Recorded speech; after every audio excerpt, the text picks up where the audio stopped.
झनक ने किया जेल में डांस, अनिरुद्ध ने गाया गाना दुखी होकर। जी हाँ दोस्तों, हम बात कर रहे हैं स्टार प्लस के शो झनक की।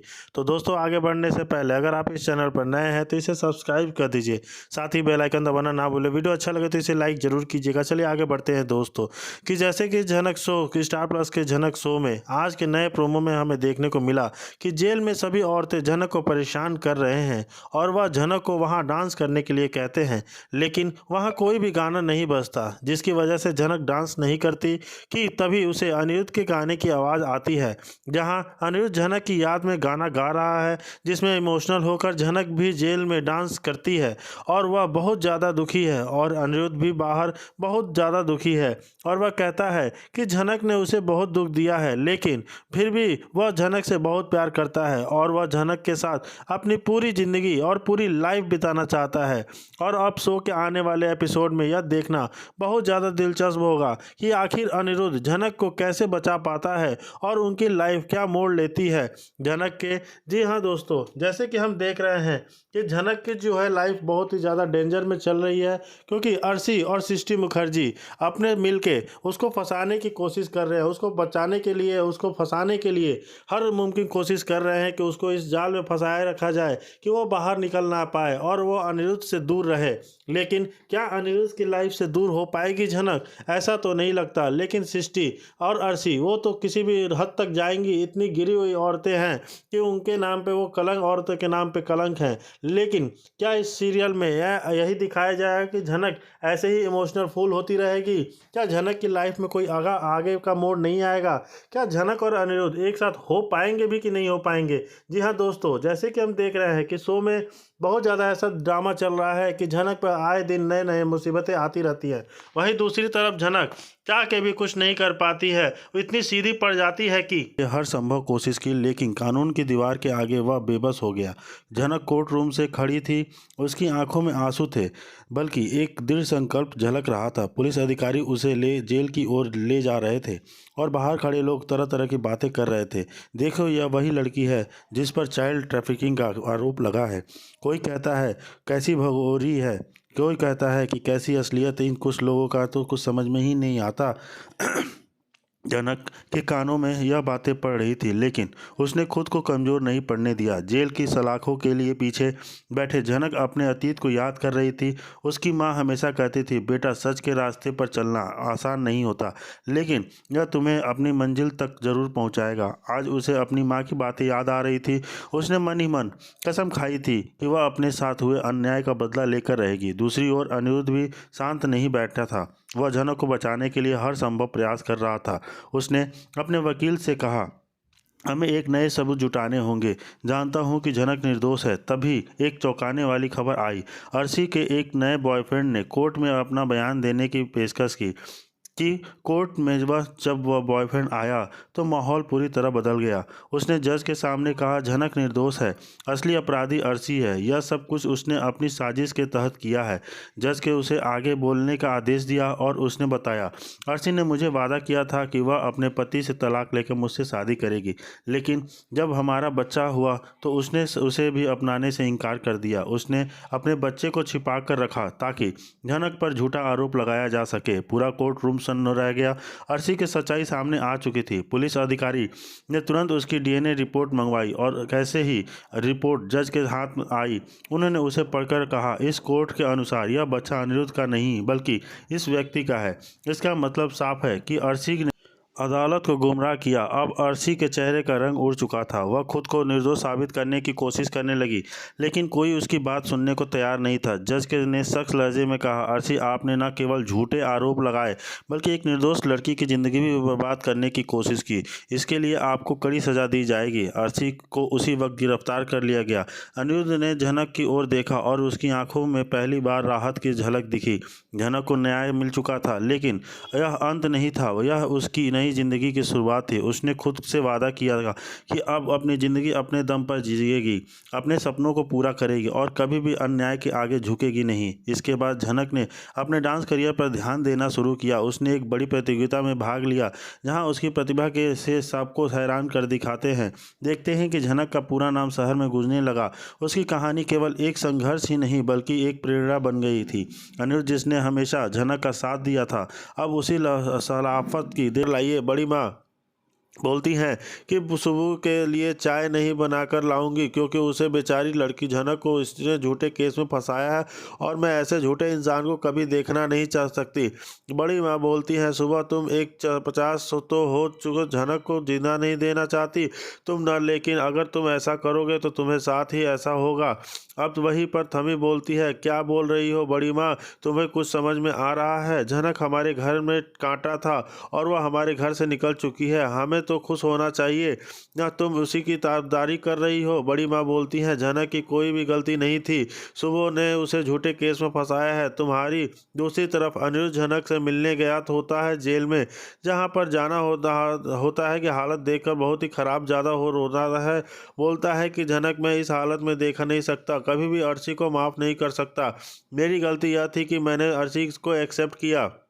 मुझे इस समय अर्शी को डाइवोर्स दे देना चाहिए और तुमसे शादी कर लेनी चाहिए। झनक बोलती है, सर जी ऐसी बातें मत कीजिए क्योंकि मुझे यह बातें नहीं सुनाई। अनिरुद्ध बोलना चाह, झनक है मैं तुम्हारे लिए खाना लेकर आया हूँ, चुपचाप खाना खा लो।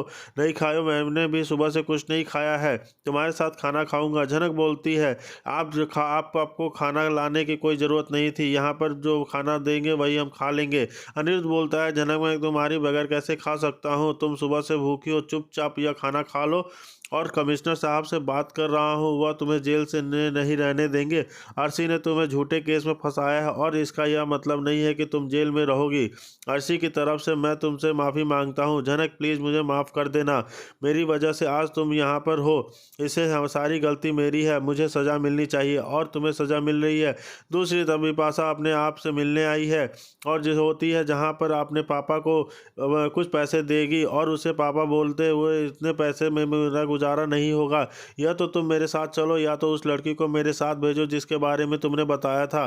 पापा बोलते हैं, बिपाशा बोलती है, अभी मैं उसे आपके पास नहीं भेज सकती क्योंकि वो अभी जेल में बिपाशा है, क्योंकि बिपाशा का क्या बोल रहे हैं चुप कुछ नहीं जानता।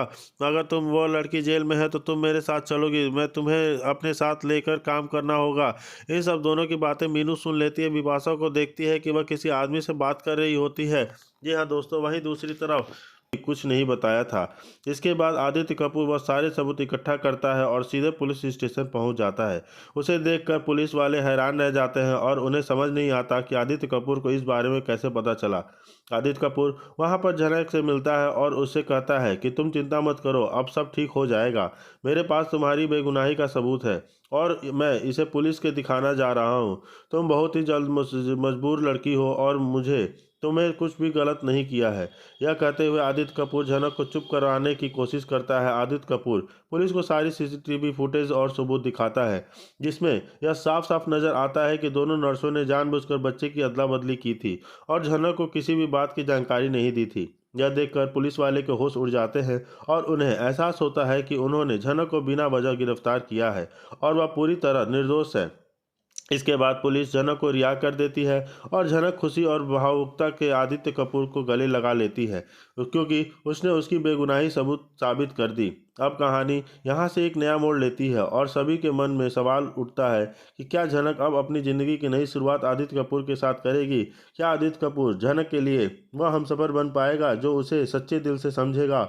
और क्या अनिरुद्ध और अर्शी अब अपने पछताएंगे या कहानी में एक और तूफान आने का संभावना है? आपको क्या लगता है, झनक आदित्य कपूर के साथ नई शुरुआत करना चाहिए या नहीं? अपनी राय हमें बताइए, जैसा भी आपको लगे। जी हाँ दोस्तों, वहीं दूसरी तरफ यह नहीं होता, लेकिन अनिरुद्ध सोच लेता है कि वह झनक की जमानत करवा कर रहेगा और झनक को जेल से नहीं रहने देगा, जेल में नहीं रहने देगा और उसे जेल से बाहर निकालेगा। लेकिन इससे झनक का दिल भी बुरी तरह टूट जाता है क्योंकि झनक को पता है कि उसने कुछ किया ही नहीं और अर्शी का बच्चा तो किसी और शख्स ने चुराया है किया। इसलिए झनक पुलिस वालों को समझाने की कोशिश करती है, लेकिन कोई झनक की एक बात भी नहीं सुनता और झनक को जेल में डाल दिया जाता है। तो क्या अनिरुद्ध अब झनक को बचाने के लिए कुछ बड़ा करेगा? क्या करेगा उसको बचाने के लिए? आगे की कहानी देखने के लिए बने रही। और ऐसे ही देखा जाता है कि दूसरी तरफ जो अर्शी है वो बहुत ही ज़्यादा गुस्से में है कि झनक उसको बचाने के लिए फिर से पहुंच गया है और वही चुराया गया है और यह आप झनक पर लगाया गया है इल्ज़ाम। अनिरुद्ध बोलता है, अर्शी तुमने यह कंप्लेंट दर्ज करवाई है? अर्शी बोलती है, हाँ मैंने यह दर्ज करवाई है। तुमको कोई प्रॉब्लम है क्या? अनिरुद्ध बोलता है, अर्शी तुमने क्या किया? झनक ने ऐसा कुछ भी नहीं किया है। अर्शी बोलती है कि झनक में नहीं मेरा बच्चा चुराया है। झनक बोलती है, अर्शी दीदी आप क्या बोल रही हो? आपका बच्चा क्यों चुराऊंगी? अरे वो तो आपको यह बता रही हूँ कि आपका बच्चा जिंदा है और वह नर्स किसी और आदमी को बच्चा दे दिया है। तो आपको पहले भी बोली थी पुलिस स्टेशन में कंप्लेंट करने के लिए, पर किसी ने मेरी बात नहीं मानी और आप अभी मेरे ऊपर ही आरोप लगा रहे हो कि मैंने आपका बच्चा चुराया है। ऐसा कभी नहीं कर सकती। आगे के अपडेट देखने के लिए। जी हाँ दोस्तों, झनक बोलती है कि मैंने तो आपका बच्चा नहीं चुराया, लेकिन आपने फिर भी मेरे खिलाफ कंप्लेंट है, झूठी कंप्लेंट क्यों लिखवाई है? अनिरुद्ध बोलता है कि मैं तुम्हें कुछ नहीं होने दूंगा झनक। और वो अर्शी को डांटते हुए बोलता है कि अर्शी तुम्हें ऐसा नहीं करना चाहिए था, तुमने झनक के खिलाफ क्यों कंप्लेंट कराई है? ये गलत बात है। झनक के कमरे में दे छिप कर उसकी बातचीत सुनी तो उनकी आंखें फटी की फटी रह गई। तुम्हें तो बस एक्टिंग करनी थी ना लाल, लेकिन तुम हद से ज़्यादा कर रहे हो। विपाशा गुस्से से बोल रही थी, अरे तुमने ही तो कहा था कि घर वालों को यकीन दिलाने के लिए मुझे तुम्हारी बेइज्जती करनी होगी। लाल हंसते हुए बोला, बस कुछ ही दिन और फिर हम घर वालों को इतना उलझा देंगे कि यह घर खुद ब खुद। ये सब कहना झनक की सांसें थम गई। यह सब एक नाटक था। लाल और विपाशा ने यह पूरा खेल सिर्फ और इस घर को हथियाने के लिए खेला था। वे चाहते थे कि घर के सभी सदस्य इतने परेशान हो जाए कि वे खुद ही घर छोड़ दे। फिर एक जार जब पूरा घर खाली हो जाएगा तो विपाशा कानूनी तौर पर इस पर कब्जा कर लेगी। लेकिन अब झनक चुप्पी नहीं रहने वाली थी। वह जानती थी कि अगर उसने कुछ नहीं किया तो उसका पूरा परिवार सड़क पर आ जाएगा। उसे अब इस साजिश के बेनकाब करना था, लेकिन कैसे? उसने तय किया कि वह पूरे परिवार को इकट्ठा करेगी और इस झूठ का पर्दाफाश करेगी, लेकिन यह इतना आसान नहीं था। लाल और विपाशा बहुत चालाक थे। अगर उन्हें भनक भी लग जाती कि झनक सब कुछ जान चुकी है, उसकी साजिशों का पता चल गया है, तो वे अपना प्लान बदल सकते थे। झनक ने अपने तरीके से सबूत इकट्ठा करने शुरू किए। उसने लाल और विपाशा की बातें रिकॉर्ड कर ली और सही समय का इंतजार करने लगी। फिर जब पूरा परिवार एक साथ बैठा था, झनक ने सभी को वह रिकॉर्डिंग सुना दी। घर के सभी सदस्य स्तब्ध रह गए। अंजना जो हमेशा विपाशा को अपनी बेटी की तरह मानती थी, अपनी आंखों पर विश्वास नहीं कर पा रही थी।